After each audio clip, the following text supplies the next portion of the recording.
nous invitons le docteur Olivier Pallon pour nous parler de quelle tocolytique a utilisé en 2018. À vous la parole. Merci beaucoup. Merci aux organisateurs de la STGO de me permettre de parler aujourd'hui d'un sujet qui nous intéresse beaucoup, qui est la tocolyse dans la menace d'accouchement prématuré. Donc je vais essayer de répondre à la question qui m'a été posée, c'est qu'est-ce qu'il faut choisir comme tocolytique en 2018 ? Alors, ça marche. On a quelques molécules de tocolyse à utiliser, donc on va essayer de voir comment on peut se débrouiller des données bibliographiques. Et là, je vais parler uniquement de la menace d'accouchement prématuré, c'est-à-dire de la patiente qui vient parce qu'elle a des modifications du col et des contractions.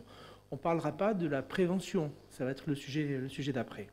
L'objectif principal de la tocolyse, on a revu, vous savez, nos ambitions. Avant, on disait qu'on allait donner une tocolytique pour empêcher l'accouchement prématuré et faire tenir la patiente jusqu'à 37 semaines d'aménorrhée. Ça, maintenant, on sait très bien que ça ne marche pas, parce que quand le travail prématuré est vu, de toute façon, rien ne l'arrête. Ce qu'on espère quand même avec la tocolyse, c'est essayer de prolonger la grossesse d'au moins 48 heures ou d'au moins 7 jours. On n'a plus les ambitions de se dire on va arrêter le travail prématuré. En fait, l'objectif principal de la tocolyse, c'est quand même, il ne faut pas perdre de vue que c'est d'améliorer le pronostic néonatal de l'enfant. Décaler la grossesse, l'accouchement de 48 heures ou de 7 jours, finalement, le seul bénéfice que ça a, qui a été démontré, c'est de permettre de mettre en œuvre les thérapeutiques efficaces pour réduire les conséquences de la prématurité, c'est-à-dire le transfert in utero éventuellement dans une maternité équipée d'une réanimation néonatale, le cas échéant, le sulfate de magnésium, la corticothérapie, ce qui vient d'être évoqué par le professeur Bonga. Voilà un petit peu le rationnel sur la tocolyse. Alors, le tocolytique idéal, si on essaie de réfléchir un peu au cahier des charges, ça va être un produit qui va améliorer le pronostic périnatal de l'enfant, en termes de mortalité, morbidité sévère. Deuxièmement, qui va prolonger la grossesse, même si ce n'est pas le plus important. Troisièmement, qui a une bonne tolérance à la fois maternelle et fétale. Quatrièmement, qui possède une autorisation de mise sur le marché dans la menace d'accouchement prématuré, puis qui a un coût abordable. Donc je vous dis de suite, c'est presque la conclusion, il n'y en a aucun actuellement qui répond à ce cahier des charges. Donc les molécules qui sont disponibles pour nous sont les bêta-mimétiques, les antagonistes de l'ocytocine, les inhibiteurs calciques, le sulfate de magnésium, les donneurs de NO comme les dérivés nitrés, les AINS et la progestérone. Donc on va essayer de faire un peu le tri sur tous ces médicaments pour savoir finalement, au final, lequel garder dans notre arsenal thérapeutique. Alors, juste un petit rappel, vous savez que le calcium intracellulaire, c'est un élément clé dans l'apparition de la contraction. Le calcium pénètre dans la cellule. Il va permettre, via le complexe calcium-calmomoduline, d'activer les enzymes qui transforment, qui activent la réaction actine-myosine et qui aboutissent à la contraction. Dans les inhibiteurs calciques, ils agissent, c'est simple en fait, ils agissent de deux façons. Soit ils vont bloquer l'entrée du calcium intracellulaire et donc du coup empêcher la contraction utérine, soit ils vont diminuer la mobilisation du calcium intracellulaire qui aboutit finalement au même résultat. Alors, quelles sont les molécules qu'on a? Donc, d'abord, les bêta-mimétiques, ils agissent par le biais des récepteurs bêta-adrénergiques et donc ils vont bloquer l'activation de la myosine. L'inconvénient, vous le savez, c'est que L'inconvénient, vous savez, c'est que ces récepteurs bêta-adrénergiques, ils sont aussi présents au niveau cardiovasculaire et que ça va entraîner des effets secondaires qui sont significatifs. Deuxièmement, les inhibiteurs calciques, eux, ils vont bloquer la pénétration du calcium intracellulaire et par ce biais-là avoir un effet tocolytique. Puis la tociban, donc les inhibiteurs des récepteurs ocytocine et les anti-inflammatoires non stéroïdiens qui vont diminuer la production de prostaglandine vont eux aussi agir sur la diminution de la mobilisation intracellulaire du calcium. Puis les dérivés nitrés ont théoriquement un effet aussi par le biais, un peu comme les récepteurs bêta-adrénergiques, sur l'activation actine-myosine. Donc voilà un peu les différentes classes qui sont disponibles. Alors comment faire le tri? Donc ça c'est un peu compliqué parce que depuis les années 60, il y a eu énormément de publications sur les tocolytiques. Des publications qui ont comparé un tocolytique versus placebo ou un tocolytique versus un autre tocolytique. Et finalement, on se noie un peu dans le nombre de publications et l'analyse n'est pas facile. Les critères en général dans les études qui ont été étudiées, c'est le délai de survenue de l'accouchement, est-ce que ça marche pas, la tolérance maternelle, fétale, et puis l'effet sur l'état néonatal à l'arrivée. Est-ce qu'il y a moins de complications, moins de détresse respiratoire? Alors les études qui sont disponibles, ce sont les plus intéressantes en termes épidémiologiques, vous le savez, ce sont les essais randomisés. Deuxièmement, ce sont les méta-analyses d'essais randomisés. Et puis, il y a un autre type de méta-analyse qui existe. Alors, je ne sais pas si vous connaissez bien, c'est moins connu, c'est les méta-analyses en réseau. Je vais vous dire juste un petit mot parce que ça nous permet de comparer les molécules quand il n'y a pas d'études comparatives directes. Par exemple, vous avez une étude qui compare un tocolytique versus le placebo, une autre étude qui compare un autre tocolytique versus placebo. Mais la méta-analyse en réseau permet de comparer finalement indirectement A et B. Ce qui permet de répondre à certaines questions quand il n'y a pas d'études randomisées propres sur le sujet. Alors la principale, alors je vous rassurez-vous, on n'a que 15 minutes, je ne vais pas rentrer dans les détails de toutes les études scientifiques, mais par exemple celle-là que je trouve très intéressante et qu'on peut lire à titre indicatif, c'est une étude qui a été publiée dans le BMJ en 2012, et regardez un peu le schéma, alors, ça a l'air compliqué, on n'y comprend rien, mais vous voyez, ça a permis, en poulant toutes les données disponibles, finalement, de faire des comparaisons parfois indirectes ou parfois directes. Par exemple, entre le placebo et les prostaglandines, vous avez 4 essais de 160 patientes. Entre placebo et antagoniste d'ocytocine, 3 études, 700 patientes. Et par ce biais-là, finalement, on arrive à répondre à des questions auxquelles on ne pouvait pas répondre auparavant. Et alors, c'est présenté sous forme d'un schéma comme ça, que vous connaissez bien par les méta-analyses. Je grossis un petit peu. Par exemple, vous pouvez ainsi, si vous comparez les bêta-mimétiques versus placebo, vous vous rendre compte que les bêta-mimétiques marchent mieux que le placebo. Si vous pouvez aussi comparer les inhibiteurs calciques versus placebo, on s'aperçoit aussi que les inhibiteurs calciques marchent mieux que le placebo. Ce n'est pas des scoops tout ça. Mais après, vous pouvez aussi comparer les inhibiteurs calciques et les bêta-mimétiques. Là, on voit que finalement, il n'y a pas de différence. Et ainsi de suite. Donc ce papier est assez intéressant parce que ça nous permet de visualiser vraiment les différences d'efficacité d'un métabiotique à l'autre. Ça, c'était par exemple pour l'accouchement dans les 48 heures. Mais il y a le même tableau pour l'accouchement dans les 7 jours, etc., etc. Et pour la tolérance.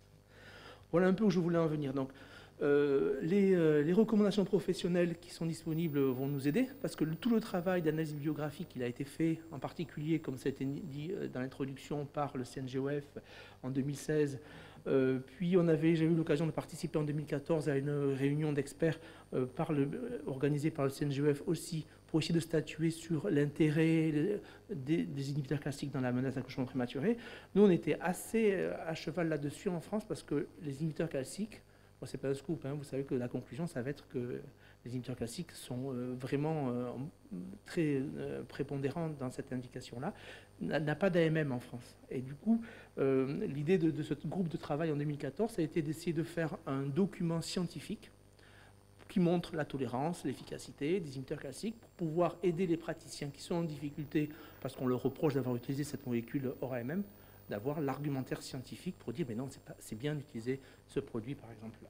Et puis il y a toutes les recommandations internationales qui ont été étudiées. Donc les données sont présentées en niveau de preuve et en grade, ça comme d'habitude. Et les questions qui sont posées, c'est quel est le choix finalement du tocolytique et puis en gros comment l'utiliser en pratique.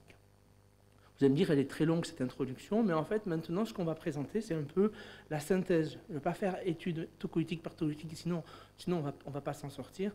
Donc, en gros, on va présenter l'analyse synthétique des données et puis ce qu'il faut en retenir dans notre pratique de tous les jours. Alors, premièrement, sur le pronostic néonatal, c'est-à-dire les détresses respiratoires sévères, la mortalité, aucun tocolytique n'est associé, n'a montré une diminution de la mortalité, de la morbidité néonatale sévère par rapport au placebo. Alors ça paraît, quand on lit ça, ça fait peur parce que finalement on donne un médicament qui n'améliore pas le pronostic néonatal. Donc il n'y a pas de différence entre la nifedipine, la dalate ou la tociban, donc l'inhibiteur des récepteurs ocytocine sur le pronostic néonatal. Peut-être un peu moins de transfert en néonatologie avec la nifedipine.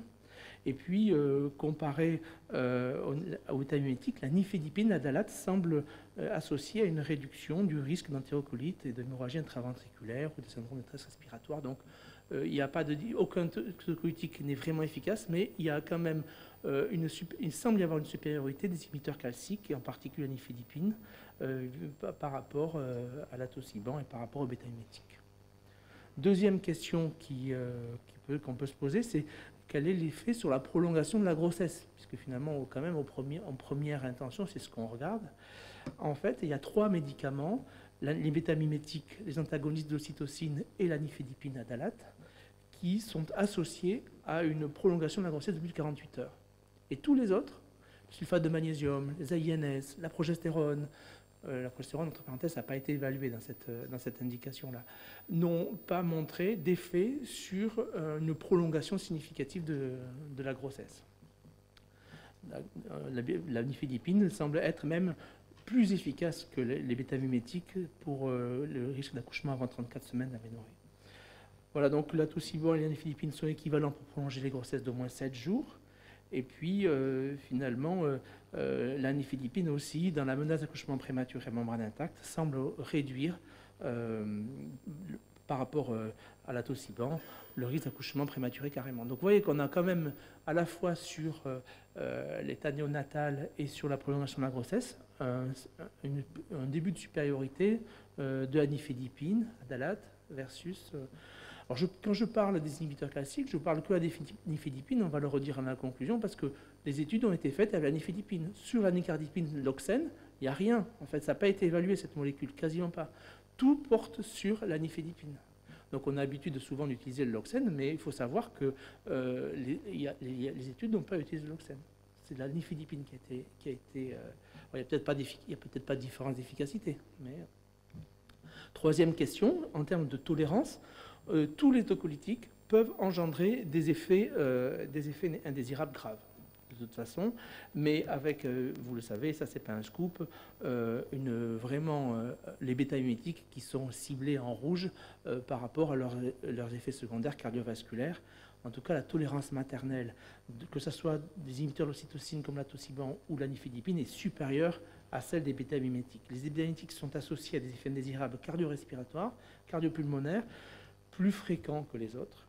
Et en particulier, il peut y avoir, et on le verra un peu plus loin, des effets secondaires cardiovasculaires graves avec les bêta-mimétiques.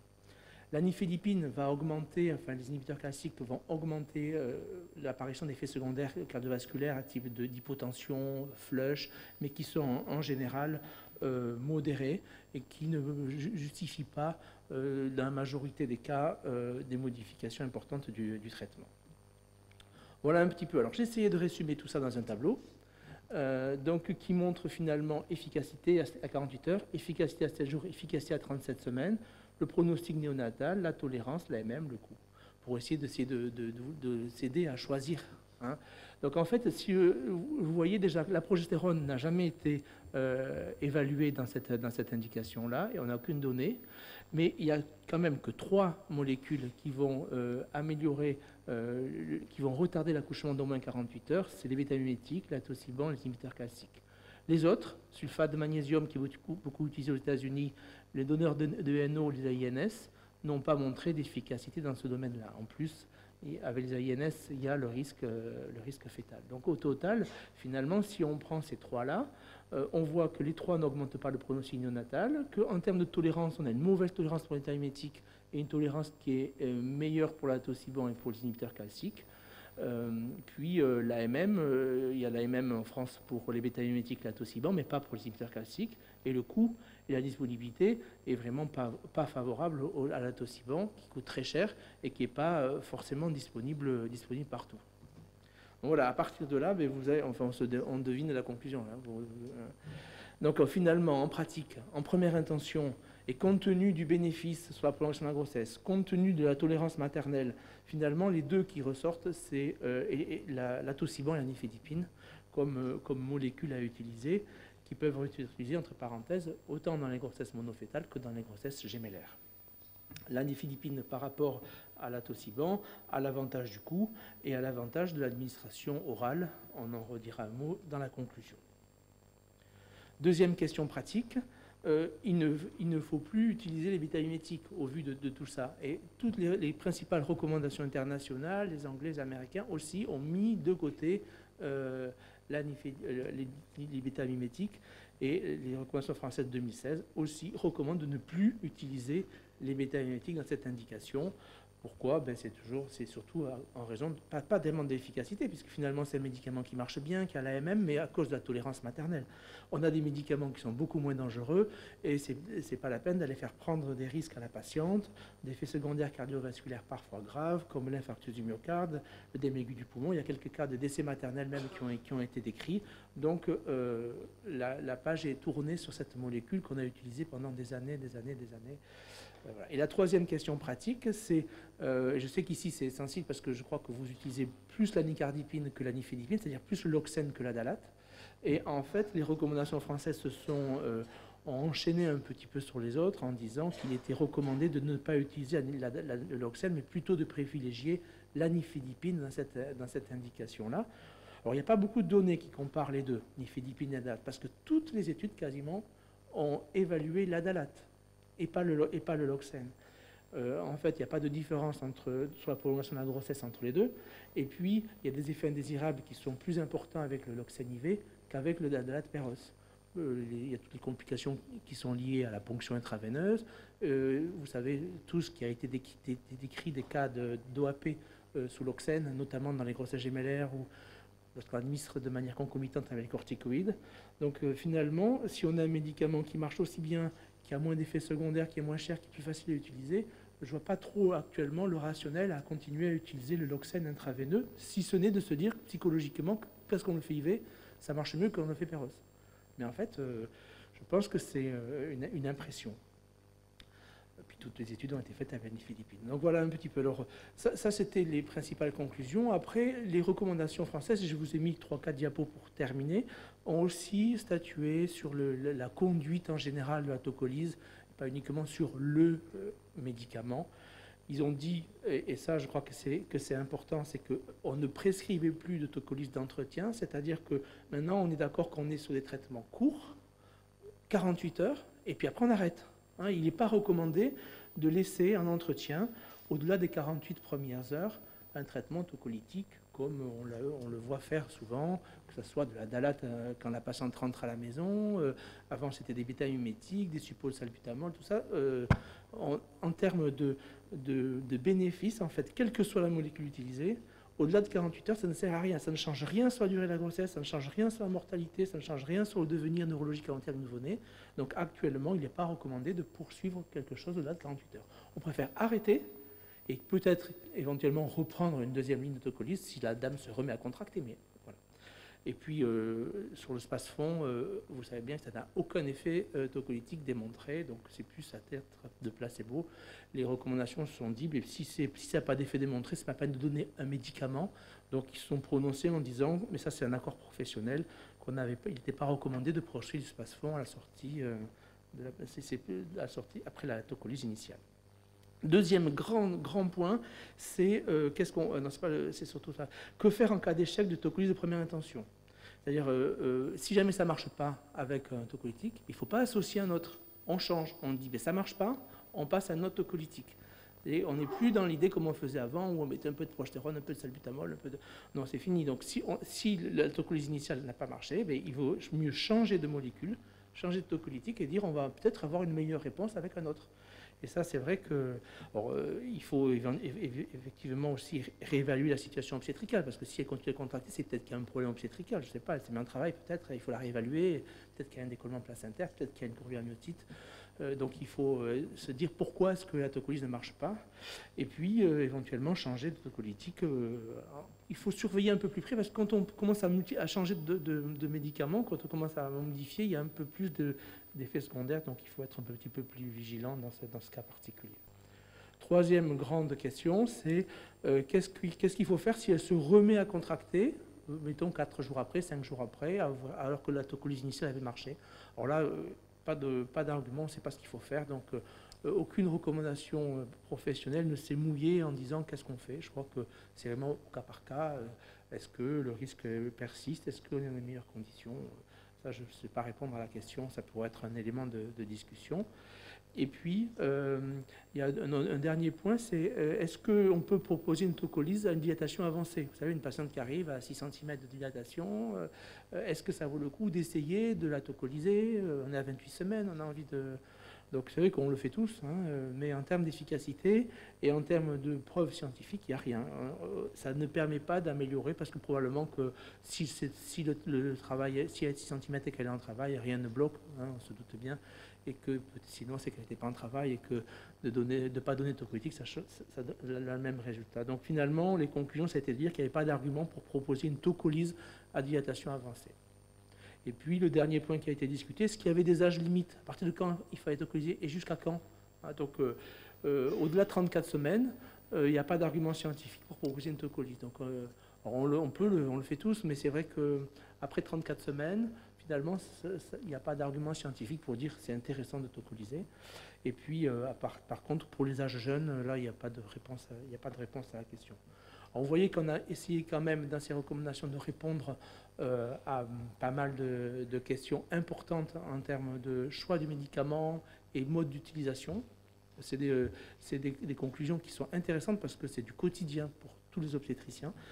Voilà. Alors, en termes de conclusion et de synthèse, je dirais que premièrement, sur la question quelle tocolytique choisir, je reviens à la question qu'on m'avait posée, qu'on m'avait demandé de traiter.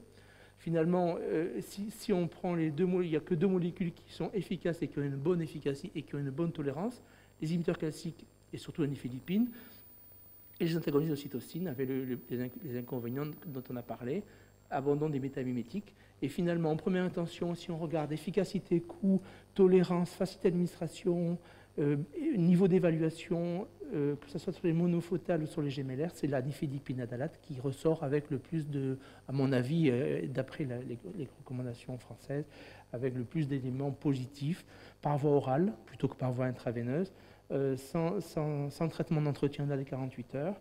Et nous, on est un peu sensibilisés en France sur les prescriptions hors AMM, donc théoriquement, il faudrait informer la patiente que c'est un médicament hors AMM, mais c'est vrai que dans les pratiques quotidiennes, on avait fait une enquête des pratiques, je sais que ça se fait pas trop, et garder la tociban en 2e ligne tocolytique, avec tous les inconvénients qu'il a sur le plan du coût. Alors pour ceux qui n'ont pas l'habitude de la dalate Peros dans la tocolyse, je vous donne un exemple de schéma d'utilisation. C'est ce qu'on fait nous à Toulouse depuis 15 ans. Donc premièrement, on vérifie qu'il n'y a pas de contre-indication à la tocolyse et de contre-indication aux inhibiteurs classiques. C'est-à-dire qu'on ne va pas le donner chez la patiente, mais c'est exceptionnel, qui a fait un infarctus récent, qui a un angor, qui a une cardiopathie. Bon, premièrement. Deuxièmement, le traitement, il y a 2 temps. Il y a la première heure. La première heure, en général, on donne 40 mg. Donc c'est soit la capsule de nifedipine qu'on connaît tous à 10 mg, Peros, une capsule toutes les 15 minutes pendant 1 heure. Pof, pof, pof. En 1 heure, on sait si ça marche ou si ça ne marche pas. Bien sûr, la capsule, elle est avalée. Hein. Elle n'est pas sublinguale, elle n'est pas croquée, elle n'est pas percée. Hein. C'est par voie orale. De toute façon, la dalate sublinguale, la dalate IV, il ne faut pas le donner pendant la grossesse, on est bien d'accord. Donc, une capsule toutes les 15 minutes. Alors, il y en a qui disent 20 mg une fois, puis 20 mg 30 minutes après, ça revient au même. On donne 40 mg dans la première heure. Nous, on fait premier. Une capsule toutes les 15 minutes. Et pendant cette heure, monitoring fœtal, bien sûr, et puis surveillance de la tension toutes les 15 minutes, bien que les risques d'hypotension soient très rares à ces posologies-là. Et puis, au-delà de la première heure, si ça n'a pas marché, bien, on se pose la question de partir sur un autre tocolytique. Si ça a marché, ou si déjà les contractions se sont tassées, on donne pendant les 48 heures qui suivent un traitement à 60 mg jour. Pas trop au-delà, parce que les effets secondaires souvent observés, c'est au-delà de 60 mg. Donc ça peut être au choix 20 mg toutes les 8 heures, ou alors la nifedipine retard 20 mg, donc 3 fois par jour. Nous utilisons plutôt le cronadalate 30 mg toutes les 12 heures, donc c'est un matin et le soir. On a 60 mg pendant 48 heures, et au bout de 48 heures, on arrête tout, et on dit qu'on a fait un protocole adalate entre guillemets. Voilà ce que je voulais vous dire sur ce sujet. Merci. Merci infiniment, Olivier, pour cette mise au point très claire.